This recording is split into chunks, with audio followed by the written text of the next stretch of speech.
खबर है झारखंड से। मुश्किल में रघुवर दास। भाजपा सरकार के खिलाफ हाईकोर्ट में दाखिल हुई जनहित याचिका। झारखंड की वर्तमान सरकार पर आपत्तिजनक टिप्पणी करके एक बार फिर विवादों के घेरे में आए प्रदेश के पूर्व मुख्यमंत्री और भारतीय जनता पार्टी के राष्ट्रीय उपाध्यक्ष रघुवर दास की मुश्किलें बढ़ सकती है। उनके कार्यकाल में उद्योगपतियों को आकर्षित करने के लिए आयोजित मोमेंटम झारखंड में गड़बड़ी का आरोप लगाते हुए झारखंड हाईकोर्ट में एक बार फिर से जनहित याचिका दायर हुई है। झारखंड में निवेशकों को बुलाने और बड़े पैमाने पर रोजगार का सृजन करने के उद्देश्य से वर्ष 2017 में रघुवर दास के नेतृत्व वाली तात्कालिक भाजपा सरकार ने मोमेंटम झारखंड का आयोजन किया था। इसी मामले में गड़बड़ी का आरोप लगाते हुए एडवोकेट राजीव कुमार ने झारखंड हाईकोर्ट में जनहित याचिका दाखिल की है।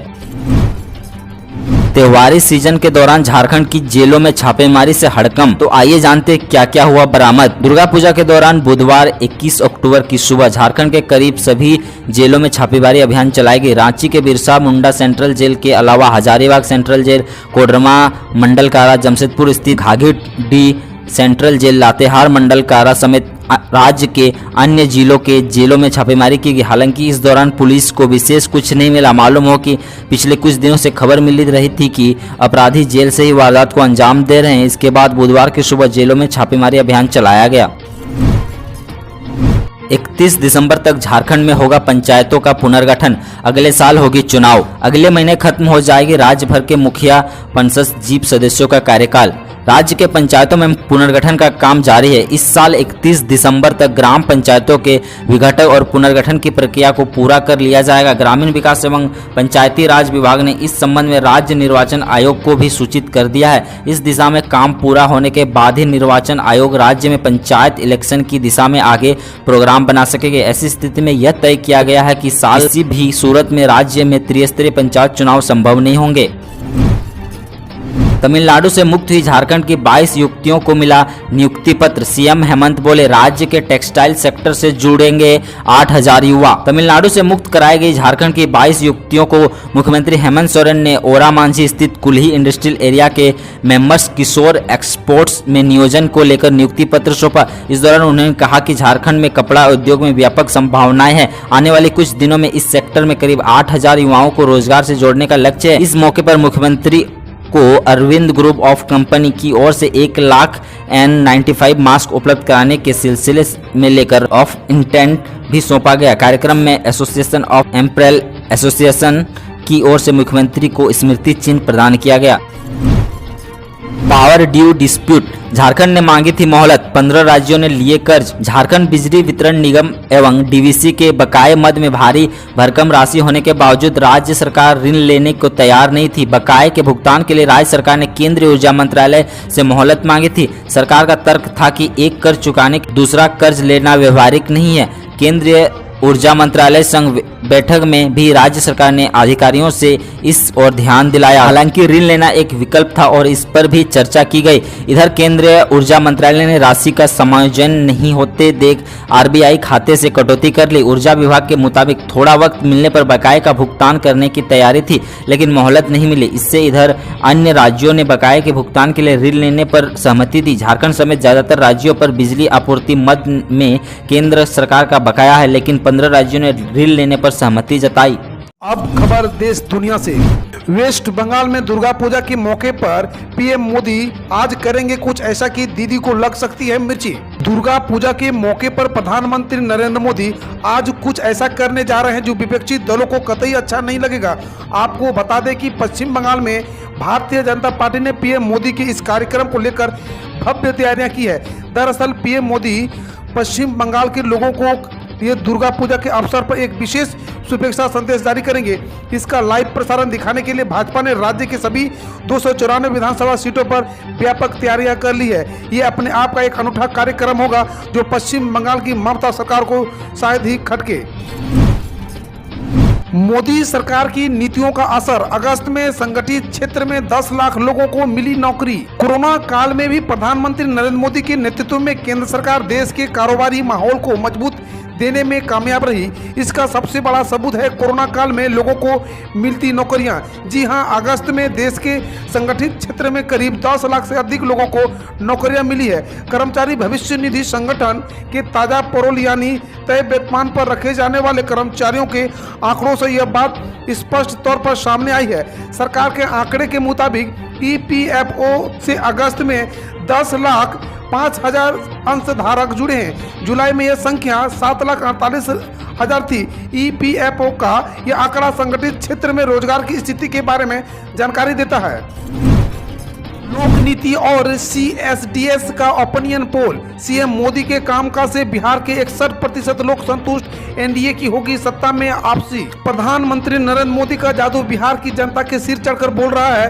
2014 लोकसभा के चुनाव के समय बिहार की जनता ने प्रधानमंत्री नरेंद्र मोदी में जो अटूट विश्वास जताया था वो आज भी कायम है। बिहार में होने वाले विधानसभा चुनाव पर लोक नीति और CSDS ने ओपिनियन पोल कर बताया है कि इस सर्वे के मुताबिक प्रधानमंत्री मोदी के कामकाज से बिहार के 61% लोग संतुष्ट हैं। पुलिस स्मृति दिवस के मौके पर प्रधानमंत्री नरेंद्र मोदी ने शहीद पुलिसकर्मियों को श्रद्धांजलि अर्पित की। कहा, उनका बलिदान और सेवा सदैव स्मरणीय रहेगा। प्रधानमंत्री नरेंद्र मोदी ने पुलिस स्मृति दिवस के मौके पर देश भर के शहीद पुलिसकर्मियों को कृतज्ञ राष्ट्र की ओर से श्रद्धांजलि अर्पित की। प्रधानमंत्री मोदी ने पुलिस स्मृति दिवस पर शहीद पुलिसकर्मियों को शहादत को स्मरण करते हुए ट्वीट किया कि पुलिस स्मृति दिवस देश भर के हमारे पुलिसकर्मी और उनके परिवार के प्रति आभार प्रकट करने का दिवस है। हम इस दिन अपने कर्तव्यों के लिए शहीद हुए सभी पुलिसकर्मियों को श्रद्धासुमन अर्पित करते हैं। उनका बलिदान और सेवा सदैव स्मरणीय रहेगा। राहुल गांधी का PM मोदी पर तंज। कहा, देश को संबोधित करते हुए चीन पर नहीं बोला एक भी शब्द। कांग्रेस नेता और वायनाड सांसद राहुल गांधी ने चीन मसले पर लगातार प्रधानमंत्री को निशाना साध रहे हैं। राहुल गांधी वर्तमान में अपने संसदीय क्षेत्र वायनाड के दौरे पर हैं। इस दौरान राहुल गांधी ने PM मोदी के देश को संबोधन को लेकर कहा कि वो चीन का नाम लेने से डर रहे हैं। PM ने अपने संबोधन में चीन पर एक भी शब्द नहीं बोला। मोदी सरकार का बड़ा ऐलान। दिवाली से पहले अब ये लोग हो जाएंगे मालामाल। मोदी सरकार ने दिवाली से पहले 30 लाख कर्मचारियों को बोनस देने का फैसला किया है। ये जानकारी केंद्रीय मंत्री प्रकाश जावड़ेकर ने दी है। केंद्रीय मंत्री ने बताया कि इससे सरकार पर 3,737 करोड़ रुपए का बोझ आएगा। प्रकाश जावड़ेकर ने यह भी बताया कि सरकारी कर्मचारियों को यह बोनस विजयदशमी से पहले डायरेक्ट बेनिफिट ट्रांसफर के जरिए एक ही किस्त में दिया जाएगा। इस बात की जानकारी मिलने के बाद से सरकारी कर्मचारी मोदी सरकार के इस कदम की जमकर तारीफ कर रहे हैं। उन्होंने इसके लिए मोदी सरकार का धन्यवाद भी किया। बिहार इलेक्शन को लेकर सबसे बड़े सर्वे के आंकड़े आए सामने। देखिए किसे मिल रहा है कितनी सीटें। बिहार एक तरफ में विधानसभा चुनाव को लेकर राजनीतिक दलों की तरफ से पूरी जोर आजमाइश हो रही है। वहीं लोक नीति DSDS की तरफ से एक ऐसा सर्वे सामने आया है जो महागठबंधन की नींद उड़ा सकता है।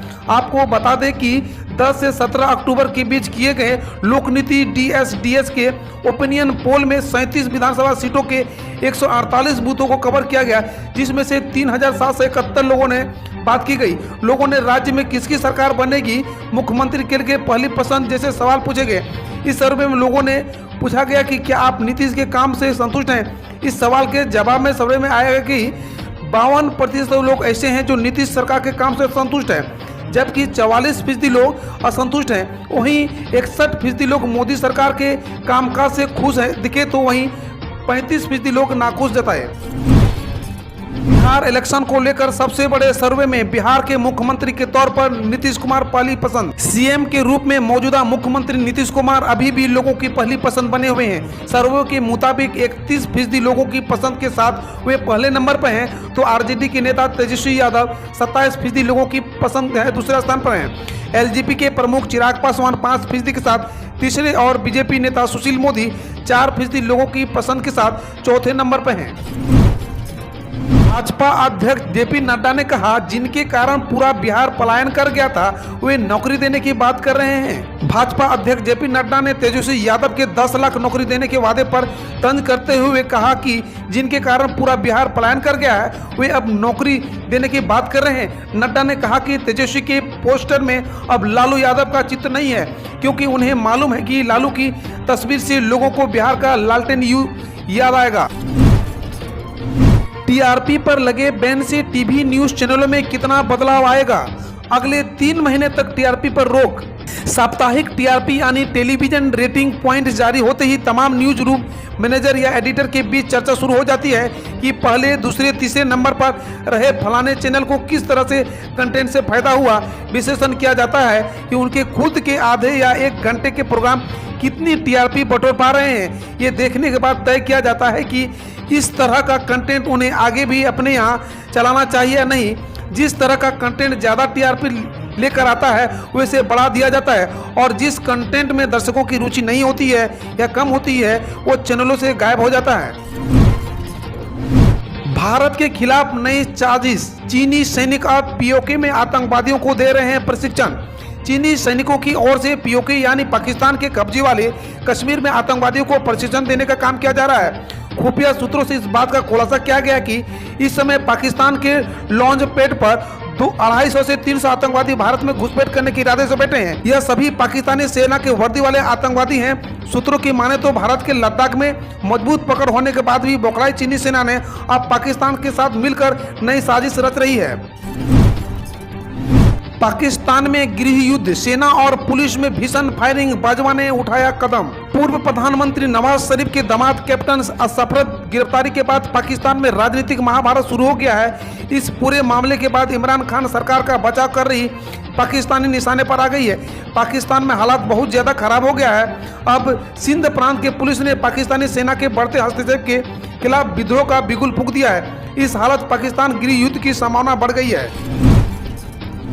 चंद सेकंड में तबाही मचा देगा यह ट्रक, दुनिया में मची खलबली। जानिए ऐसा क्या है इसमें। दुनिया भर में तीसरे विश्व युद्ध का खतरा मंडरा रहा है। वर्तमान समय में कई देशों के बीच तनाव जारी है, तो वहीं आर्मेनिया और अजरबैजान में भयानक युद्ध छिड़ा हुआ है। अगर तीसरा विश्व युद्ध छिड़ता है तो दुनिया में विनाश होना तय है। अब इस बीच अमेरिका का एक खास ट्रक पूरी दुनिया में चर्चा का विषय बना हुआ है। यह ट्रक किलर मिसाइलों से भरा हुआ है। अब एटीएम से 5,000 रुपया से ज़्यादा निकालने पर लग सकता है चार्ज। जाने क्या आ सकता है नया नियम। कोरोना संकट के इस दौर में बैंक ग्राहकों को एक और झटका लगा सकता है।